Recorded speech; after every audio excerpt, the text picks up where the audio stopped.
History is written by the victors. But it is also written by the architects, the engineers, the planners. And sometimes, what they write is a fiction, a convenient story to mask an inconvenient truth. We are told that between 1810 and 1832, the nation of Sweden accomplished an engineering miracle. They built the Göta Canal, a 190-kilometer waterway connecting the country's Great Lakes, slicing a path directly through the heart of its most formidable geology. The official record attributes this feat to the raw power of manual labor. 58,000 Swedish soldiers, armed with nothing more than iron spades, pickaxes, and crude black powder charges, are said to have toiled for 22 years to carve this artery through the landscape. We are shown paintings of men with wheelbarrows, chipping away at the earth. A story of national pride and human endurance. But this story has a fatal flaw. When you look past the paintings and examine the numbers, the logistics, the sheer physical reality of the task, the official narrative begins to dissolve. It doesn't just fray at the edges, it collapses entirely. The claim is that these men excavated and removed over 8 million cubic meters of earth and solid granite. We will demonstrate that this was not merely difficult. It was not merely a monumental undertaking. By the laws of physics, logistics, and simple arithmetic, it was impossible. The story of the Göta Canal is not what we've been told. And the evidence isn't hidden in some secret vault. It's etched into the very granite walls of the canal itself, waiting for someone to ask the right questions. To understand the scale of the contradiction, one must first look at the canal today. It is not a simple ditch. It is a complex system of 58 locks, aqueducts, and precisely carved channels. When you stand at the Berg locks, a flight of 7 interconnected chambers that lift boats over 18 meters, you are not looking at a primitive earthwork. You are looking at a work of industrial art. The stones are dressed, the angles are precise. The cuts into the surrounding bedrock are clean, almost surgical. This is the first anomaly. The official story asks us to believe these vast channels were hewn from solid Scandinavian granite using hand drills and black powder. Black powder is not a high explosive, it's a propellant. It cracks and shatters rock in an uncontrolled, inefficient manner. It creates immense amounts of rubble and leaves behind a fractured, jagged surface. Yet, as we travel the canal, particularly in sections like the one near Motala, we see something else entirely. We see long, continuous stretches where the canal walls are sheer, vertical planes of granite. The surfaces are remarkably flat, with minimal scarring. Where are the endless drill marks? Where is the evidence of thousands of inefficient, overlapping blasts required to carve such a channel? The tooling marks we should see from an army of men with hand steels are conspicuously absent. We are looking at a level of precision that seems entirely out of place for the alleged tools and methods. Consider the Länkanalen section, a long channel cut through rock.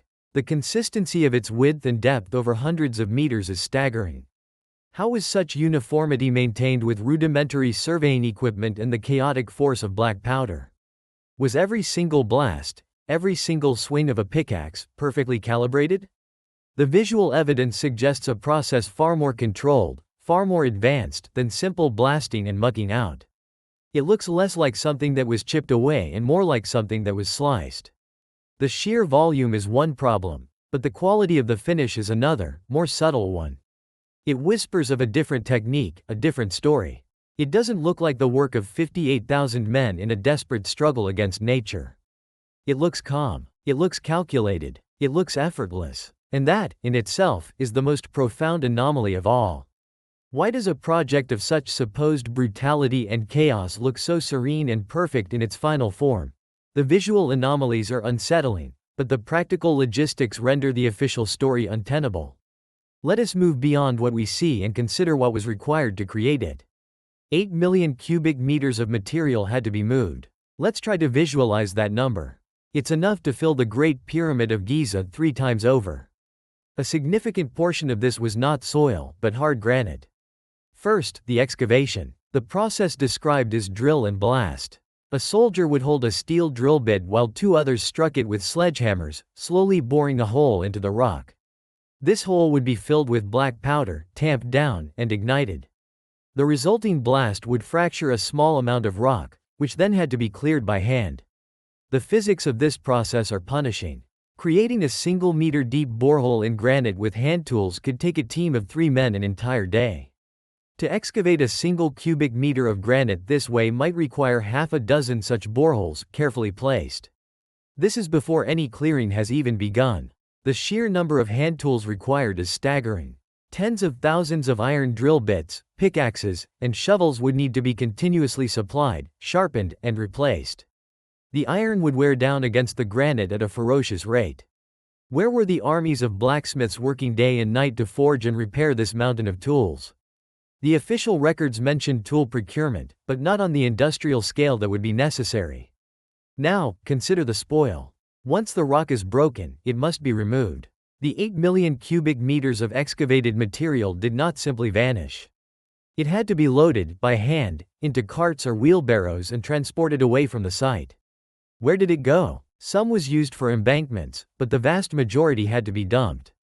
This means creating a logistics chain of thousands of horse-drawn carts, operating on makeshift roads, traveling for miles, day in and day out, for 22 years. A single cart might hold 1, perhaps 2 cubic meters of rubble. This implies millions of cart journeys. This operation would require its own support infrastructure. Stables for thousands of horses, feed supplies, roads capable of withstanding constant heavy traffic. This logistical network would rival the canal construction itself in its complexity, yet it is barely mentioned in the historical accounts.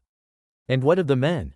The figure of 58,000 soldiers is often cited, but this is the total number of men who worked on the project over its 22-year span. At any given time, the workforce was smaller, perhaps between 5,000 and 10,000 men.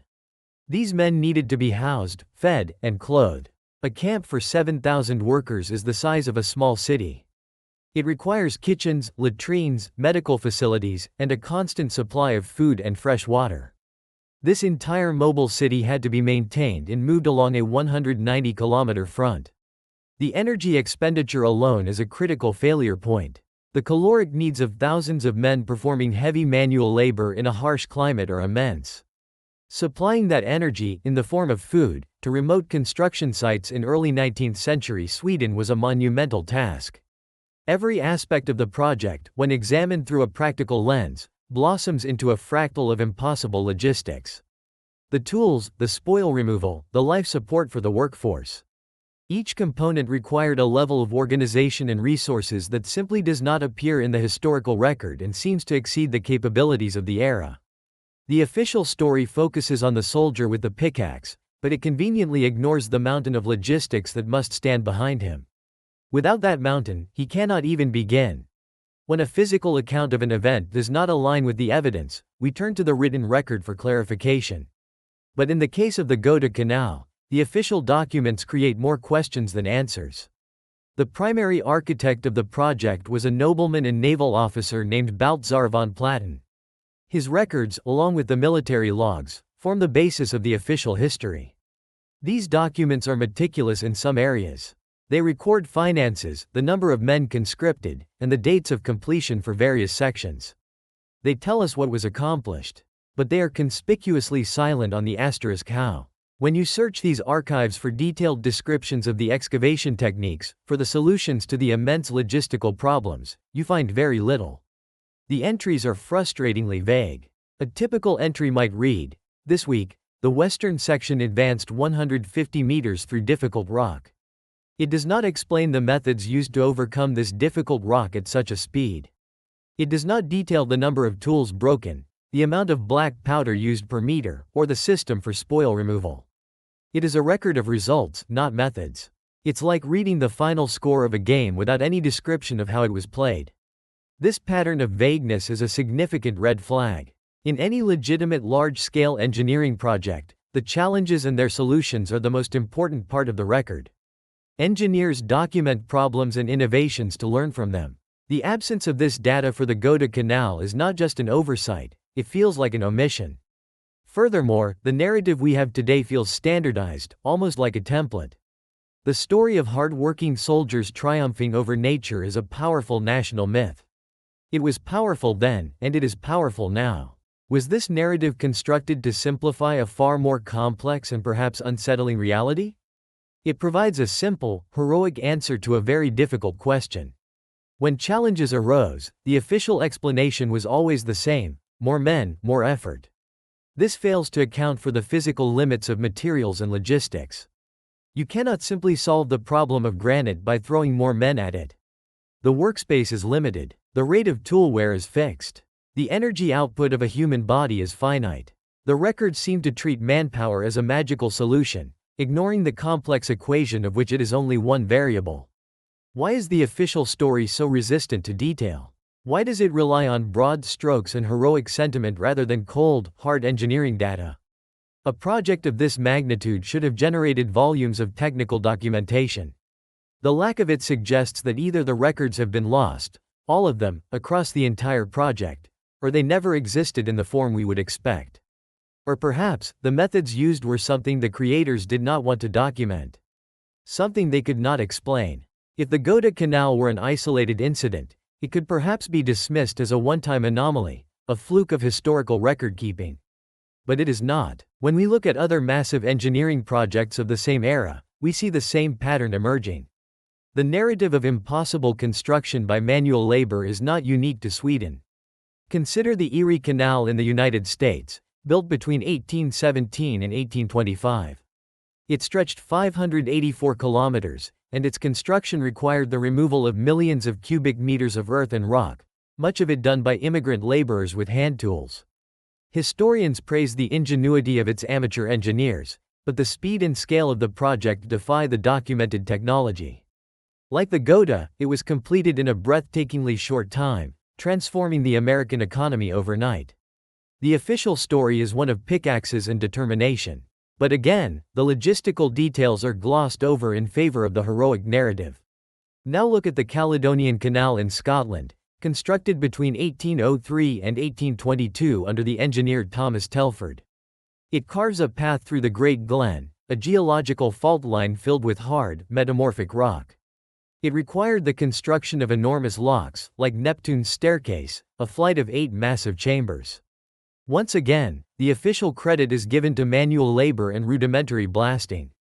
And once again, the timeline and the quality of the rock cutting seem to exceed the practical limitations of the tools. The precision of the stonework in the locks is astounding. The same questions appear. How were these massive blocks quarried, transported, and fitted with such accuracy using only animal and manpower? The pattern is this. In the late 18th and early 19th centuries, a sudden, inexplicable leap in earth-moving and rock-cutting capability appears in multiple locations around the world.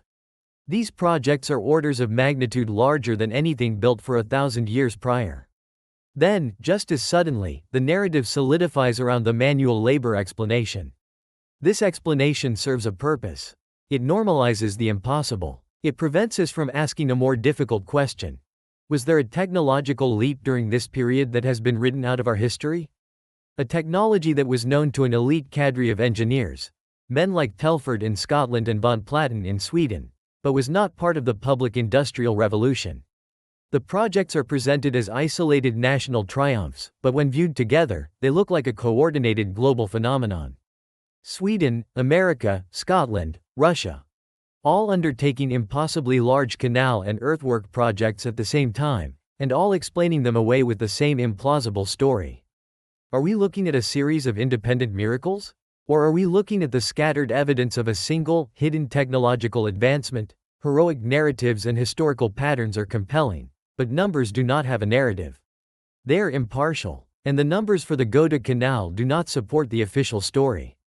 Let us be generous in our calculations. The total volume to be excavated was 8 million cubic meters. The project took 22 years. That is roughly 8,030 days.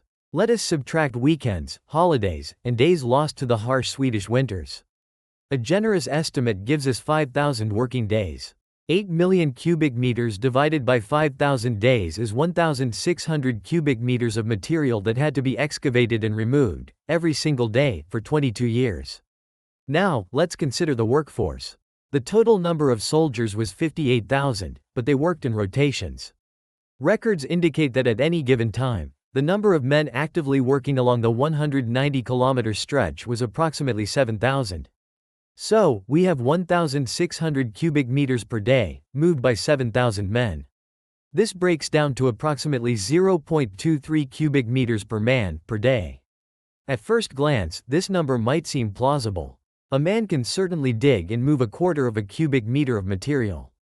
But this figure is deceptively simple. It averages everything out. It assumes every single one of the 7,000 men was a frontline excavator. They were not. A significant portion were support staff, blacksmiths, cooks, teamsters, foremen, medical staff. The actual number of men digging was much lower. Let's say 5,000 men were actively excavating. The number rises to 0.32 cubic meters per man per day. This still seems low, but now, we must factor in the material. This wasn't just soft soil. A large percentage was solid granite. A modern construction worker, using a steel pickaxe and shovel, can excavate perhaps 1.5 to 2 cubic meters of loose earth in an 8-hour day. For hard-packed clay, this number drops significantly. For solid rock, it drops to near zero. Excavating granite by hand is not a matter of digging, it's a matter of slow, brutal demolition. The 0.32 cubic meter figure doesn't just represent digging.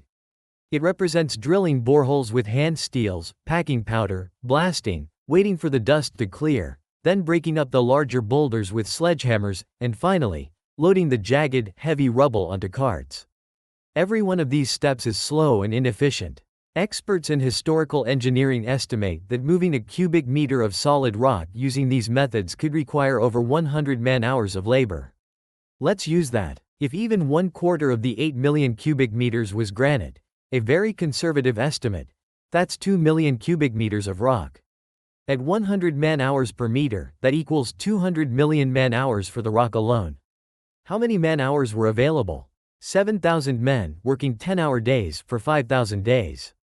That's 350 million man-hours in total. But the rock work alone consumes more than half of that entire labor budget. What about the other 6 million cubic meters of soil? What about building 58 locks? The aqueducts? The embankments? The math fails. The time and energy budget simply does not allow for the completion of the project as described. The numbers tell a clear story. Either the workforce was vastly larger than documented, the timeline was secretly much longer, or the tools they were using were not picks and shovels. The official explanation is not just unlikely. It is a mathematical impossibility. If the official story is a fiction, what is the truth? We are not proposing lost ancient civilizations or otherworldly intervention. The answer may be more terrestrial, and in some ways, more unsettling. We must construct a hypothesis that fits the evidence, the speed, the precision, the scale, and the deliberately vague historical records. The most logical conclusion is that the project leaders possessed a technology that was not widely known, a technology they had no intention of sharing. This was not part of the public industrial revolution of steam and iron. It was something else, a state-level or proprietary secret. What could this technology be? The possibilities are speculative, but they are grounded in physics. Perhaps a chemical process. What if they knew of a compound that could be poured into boreholes to rapidly degrade the internal structure of granite, making it brittle and easy to remove? A powerful acid or an expanding chemical agent could do the work of 100 sledgehammers with silence and speed. This would explain the clean cuts and the lack of extensive blast scarring. Or perhaps the technology was vibrational. We know today that resonance can be used to break down materials. What if a device existed, perhaps powered by hydraulics or a novel form of galvanic energy, that could generate specific frequencies to fracture rock along precise lines? This would be a form of sonic drilling. It would account for the sheer, flat walls seen in the canal. It would be a closely guarded secret, a strategic advantage in an era of fortress building and military engineering. This hypothesis explains the official story's failures. The narrative of 58,000 soldiers with spades is the perfect cover story. It uses a state entity, the army, whose activities are not easily scrutinized. It creates a story of national heroism that is easy to believe and difficult to question. It explains the presence of thousands of men on site. They were not the primary excavators, but the support crew, tasked with clearing the rubble left behind by a much more efficient process. They were the cleanup crew, and their presence was used to construct a myth. The lead engineers, like von Platen, were not just managers of manual labor. They were guardians of a secret technology. This would explain why the technical records are so sparse. You do not write down the operational details of your most valuable secret. You record the results, you praise the bravery of the men, and you allow history to forget the true method. This controlled hypothesis doesn't require us to rewrite all of history, only to accept that the history we have been given is incomplete. It suggests that technological progress is not always linear and public. Sometimes, it happens in secret, for strategic purposes, and the evidence is hidden in plain sight, dismissed as a simple story of sweat and toil. We are left with a simple, undeniable conflict. On one side, we have the physical reality of the Göta Canal, 190 kilometers of precision engineering, carved through a nation's bedrock. On the other, we have a story of shovels and sweat, a story that wilts under the slightest scrutiny of numbers and logistics. The canal exists. The official method for its creation is a mathematical fiction. When a story fails to explain the reality it describes, we must look for a new story. The truth of how the Göta Canal was built has been obscured, replaced by a fable of manual labor. Why? Perhaps the technology was too valuable to be made public. Perhaps its true nature was too difficult to explain. Or perhaps those in power have always understood that a population is easier to manage if it believes great achievements are born only of brute force and obedience, not of knowledge that is kept secret. The questions raised by these silent, granite walls extend far beyond the borders of Sweden. They compel us to look again at the world around us, to question the great works of the modern era, to ask whether the history of technology that we have been taught is the complete story. The evidence suggests it is not. The answers are not always in the official records. Sometimes, they are in the stone itself, in the numbers, in the logistics that refuse to add up. The past is not a settled place. It is an archive of mysteries waiting for new eyes. Look closer. Question what you have been told. The truth may be more incredible than the fiction. If you believe there are more questions to be asked, join us in the archive. There is more to find.